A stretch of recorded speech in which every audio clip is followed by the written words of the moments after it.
Boa noite. Sou uma filha amada do Pai, vencendo a orfandade, a rejeição, orgulho, autossuficiência, julgamento, mágoa, ansiedade, pornografia, entre outros. Eu sou a Cida. Faz um ano que eu li esse testemunho e ainda estou tremendo, tá, gente?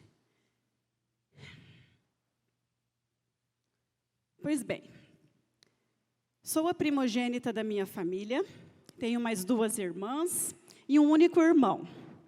Tenho 39 anos, sou esposa do Ronaldo, há 19 anos, sou a mãe do Ronaldo Henrique, de 17 anos, e a mãe do Gustavo Henrique, de 15 anos.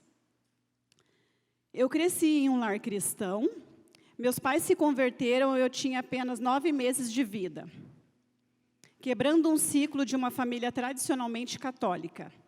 Meu pai foi muito corajoso, decidido, e enfrentou a família toda por Jesus. No entanto, aos poucos, através das orações do meu pai, Jesus foi entrando, e hoje todos os meus tios paternos são cristãos e amam a Jesus. A coisa mais linda foi a conversão da minha avó, que se rendeu a Jesus próximo dos 60 anos de idade. A minha tia me contou recentemente que a vovó estava muito doente, com uma dor terrível no estômago.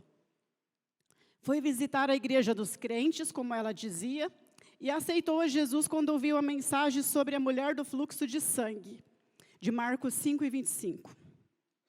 Foi curada e salva naquele dia. Ela teve tempo suficiente de nos deixar um legado de fé, de força, de amor ao próximo e de simplicidade, e também a nunca desistir de nada.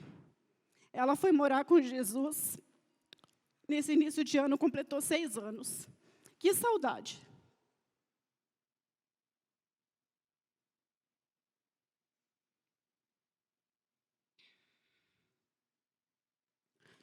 Por ser a primeira filha, sempre senti sobre mim um enorme peso e uma responsabilidade sobre tudo. Os serviços da casa, cuidado com os meus irmãos.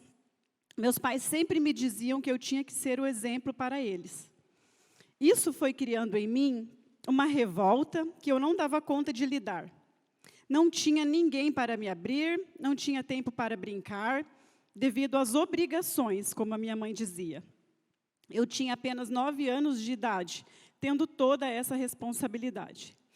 Neste período, durante boa parte da minha infância, morávamos no Paraguai.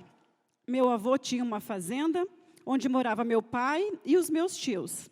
Todos trabalhavam e sobrevivíamos no campo, com muitas dificuldades, porém não faltava comida, pois a terra era boa e tudo que a gente comia vinha da colheita. No entanto, as dificuldades financeiras fizeram com que vendêssemos a terra após o falecimento do meu avô. Então, dividiram a herança. Com a parte que meu pai recebeu, retornou para o Brasil e comprou uma casa aqui em Cascavel. Logo fomos nos adaptando. Fomos para a escola pela primeira vez, meus irmãos e eu. Eu já tinha 10 anos quando iniciei a primeira série. As demais crianças tinham apenas 7. Graças a Deus, eu sempre fui muito pequena. Então, como a minha estatura, ninguém percebia que eu era mais velha. Mas eu me sentia diferente, como se estivesse no lugar errado. As outras crianças tiravam sarro de mim. Se fosse hoje, seria bullying, por causa que eu era a única que não cortava os cabelos e usava sempre saia comprida. Mesmo no inverno terrível, eu nunca usava uma calça. Eu não conseguia explicar que era por conta da minha religião. Assim, fui crescendo e não demorou muito para chegar à adolescência. As coisas na escola pioravam. Eu tinha dificuldade de aprendizado, meus amigos eram mais os da igreja, pois os demais sempre me excluíam. Eu cresci na igreja, eu amava Jesus, mas morria de medo de perder a salvação e de ir para o inferno. Meu pai era extremamente rígido com a nossa educação. mas principalmente com as questões da igreja. Sempre dizia que éramos santos e diferentes do mundo, portanto, não poderíamos nos misturar. Nunca tivemos TV em casa, não podíamos, de forma alguma, ter amigos mundanos. Obrigatoriamente frequentávamos os cultos, terça-feira, quinta-feira, sábado, domingo pela manhã e domingo à noite. Essa rotina foi criando em mim o que aprendi recentemente, uma religiosidade. Por conta da rigidez dos meus pais, eu sempre queria ser a filha boazinha. Então, criei uma espécie de personagem. Tudo o que eu fazia era escondido. Mentia sobre tudo. Na minha mente, tudo era possível. Ninguém ia saber a verdade mesmo? Me batizei aos 14 anos, somente para agradar o meu pai. Tanto que o dia do meu batismo desapareceu da minha mente. Eu já tentei me lembrar, mas não consigo. Chegou a fase de me apaixonar, de namorar. Meu pai jamais iria permitir. Então, eu namorava escondido. Os meninos da igreja, os de fora da igreja. Os jovens e adolescentes da minha época eram vigiados pelos líderes, a ponto deles irem à noite no final da aula para ver se estávamos namorando. Meu pai era um dos líderes e aparecia do nada para cuidar de mim e dos outros jovens. Quando alguém era visto, era posto em disciplina na igreja, era exposto, todos ficavam sabendo. Eu morria de medo disso, da vergonha dessa situação, principalmente para não envergonhar o meu pai. No final de 1999, meu pai ficou desempregado e só ele trabalhava para manter a família. Então, precisamos nos mudar para outra cidade e depois para outro estado, onde eles moram até hoje. Deixamos para trás a nossa história, nossos amigos, foram tempos difíceis. Neste período, todos nos afastamos da igreja. E eu gostei muito disso, porque eu tinha uma liberdade, não sentia culpa em praticar as minhas falhas de caráter. Mentira, manipulação. E foi nessa época que complicou ainda mais a compulsão por pornografia. E eu havia começado no início da minha adolescência. Pouco antes de completar 18 anos, retornei para Cascavel. Passei por uma grande decepção amorosa que me deixou marcas profundas.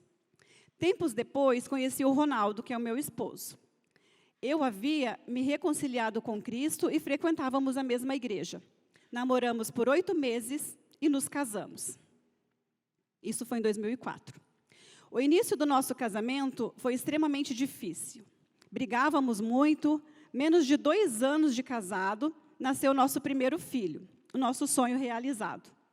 Porém, logo em seguida, engravidei novamente. Fiquei desesperada. Agora eram 2 bebês de fralda. O que eu ia fazer? Nossos conflitos não pararam após o nascimento dos meninos. As discussões, agressões verbais eram frequentes.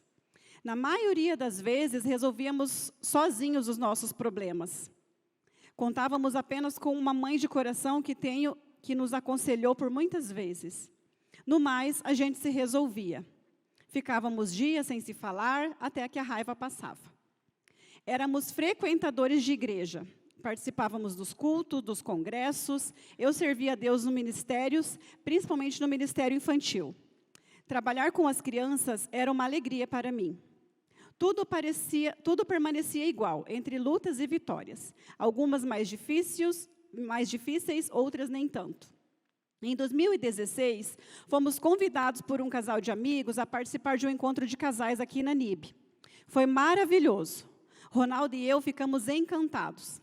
Jamais havíamos visto tanta organização, alegria e amor em um ambiente de igreja. Naquela noite, aprendemos tanto sobre os princípios de Deus para o casamento que ficamos maravilhados. Falamos sobre isso por dias.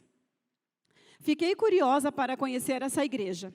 Queria saber se era só no evento ou se era assim mesmo o tempo todo. Então, vim em um domingo no culto. Já me sentia à vontade e nunca mais queria ir embora. Ronaldo foi mais resistente, demorou um pouco mais para vir. Eu tinha compromisso no ministério da igreja onde eu frequentava. Então, quando encerrou os ministérios de 2016, conversei com o meu pastor e comuniquei que estávamos indo servir a Deus na nova Igreja Batista. E foi uma decisão em família. Ronaldo e eu e os meninos viemos com alegria. Gustavo foi para o Kids, o Ronaldo para os Teens, o Ronaldo e eu fomos inseridos num GA. Desde então, fui crescendo na palavra e no conhecimento. Fiz o curso Um com Deus, quanto aprendizado.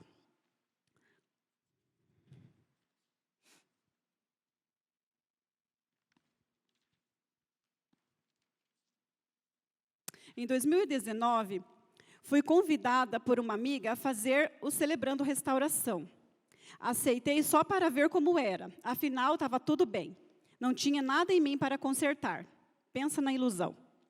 Desde o primeiro encontro no grupo de passos, fui confrontada. Cheguei a pensar em desistir, pois tudo que estava na apostila era eu e era para mim. Tudo eu precisava melhorar. Tomei a decisão de não desistir, de ir até o fim. Não foi fácil, mas eu concluí. Hoje entendo que foi a melhor decisão não ter desistido. Através do Celebrando Restauração, entendi a minha história, abri o meu coração, aprendi a me perdoar, a perdoar as outras pessoas, aprendi e não tenho mais vergonha de confessar pecado, de admitir as minhas falhas, fiz reparação, aquelas que podiam ser feitas. Deus me deu de presente uma conselheira maravilhosa, que esse ano ela não está servindo aqui, mas é a Marivada, a qual sou muito grata de todo o meu coração. Descobri que a maior parte dos problemas que passei em meu casamento foi culpa minha. As mentiras, a autossuficiência, a arrogância, a impaciência, a amargura, a ira, não honravam meu esposo em nada. Tudo tinha que ser do meu jeito.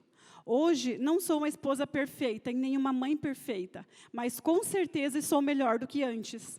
Entendo que estou no processo. Por conta de todo esse histórico, eu nunca me senti filha amada dos meus pais. Então, por consequência, também não me sentia filha amada de Deus. Carregava uma culpa terrível. Tudo isso foi página virada. E agora, no 30 semanas, estou no processo de cura, vivendo um dia de cada vez. Celebro todos os dias as vitórias. E estou convencida de que aquele que começou a boa obra em mim é fiel para completá-la. Filipenses 1:6.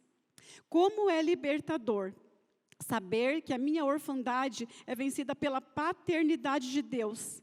É incrível saber que mesmo com todas as minhas falhas, limitações e pecado, Ele não me julga e Ele me ama.